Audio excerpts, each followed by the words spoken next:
helping patients and families decide on their initial treatment trial. We see all these as equal. There are no single accepted therapy for EOE, and currently there actually are no FDA-approved medicines for the treatment of EOE. However, we have found that topical steroids and acid suppressors, like PPIs, are often successful in treating eosinophilic esophagitis. I often get a question on whether we should do a medication and a diet therapy at the same time, but we do prefer only to do one therapy unless a patient fails all three options individually, and then we will talk about dual therapies for refractory disease. When we repeat endoscopies, we just want the results to be clear as to what is working and what's not working, and that becomes difficult if you're on more than one treatment. So the first one we're going to talk about are PPIs, or proton pump inhibitors. So these are medicines like Prilosec, omeprazole, Prevacid, Nexium, lansoprazole, esomeprazole. These are all medications that you traditionally think of for acid reflux. Studies show that about 30% of patients will respond to a PPI. Typically, to begin with, the medications are taken twice daily, and then we repeat the endoscopy to see whether it's working or not. Unfortunately, at this point, that's the only way we can determine whether we're actually getting histological response, which means the tissue is responding. So even if the symptoms are better, we want to make sure that there's not continued damage occurring to the esophagus. And typically that time frame is about 8 to 10 weeks. The next option is topical steroid, which is a swallowed topical steroid. And the one that we use is most common is pulmicort budesonide. This is traditionally an asthma medicine. So if you also have asthma, probably had this in a nebulizer treatment before, so you would take a little Rescue, add it to a nebulizer machine, it would turn into an aerosol, and then you would breathe that in. When you breathe it in, it works locally in the lung tissues. However, we want it to work in the esophagus. So this is actually, we have you drink it, but the problem is it's a very thin liquid, just like water, and it doesn't coat well. And so the point of this is to coat the esophagus and treat it topically. And so we have you mix it with a thickening agent. A lot of studies were done with artificial sweeteners like Splenda. We also offer patients that aren't keen on the idea of artificial sweeteners, or the child won't take them. We can also do a tablespoon of honey or syrup, like maple syrup, chocolate syrup, caramel syrup, strawberry syrup.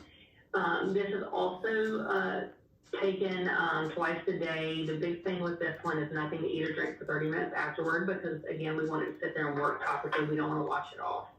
And then we repeat the endoscopy in that same time frame, 8 to 10 weeks, to make sure that we're having a good response. For this one, the efficacy tends to be anywhere from 60 to 90%, depending on what study you see. The biggest factor tends to be compliance, is whether it's being taken correctly. Our third option is an empiric food elimination diet. So this is where we take a food or a group of foods and remove it from the diet. And the 6 most common foods that cause food allergies, true food allergies, are dairy, wheat, egg, nuts, soy, seafood. Sometimes people refer to this as the top 8, and if you hear your allergist discuss it, they'll probably say it's the top 8. We call it the top 6. However, almost all foods have been implicated in EOE, but these are kind of the starting point.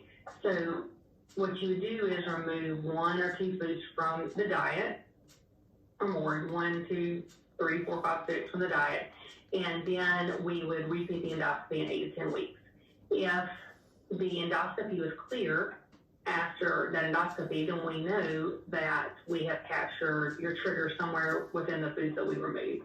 And then we systematically add back in 1 food group at a time and repeat the endoscopy after each reintroduction to see if we can identify what that is. If we're successful in identifying your trigger, then removing that food from your diet completely can be your treatment long-term for eosinophilic esophagitis. And again, that repeat endoscopy is done in about 8 to 10 weeks.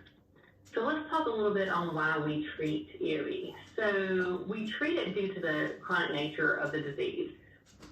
It requires long-term therapy to avoid disease recurrence, progression, and complications. Yeah, we can leave it untreated, but we do know that it's progressive. So if we leave it untreated, it will get worse. So we want to prevent progressive dysphagia, the trouble swallowing. We want to prevent food impactions or even pill impactions. If you end up leaving it untreated and get what we call a small caliber esophagus, that's an overall narrowing throughout the entire length of the esophagus. It can become hard to swallow and food gets stuck easier.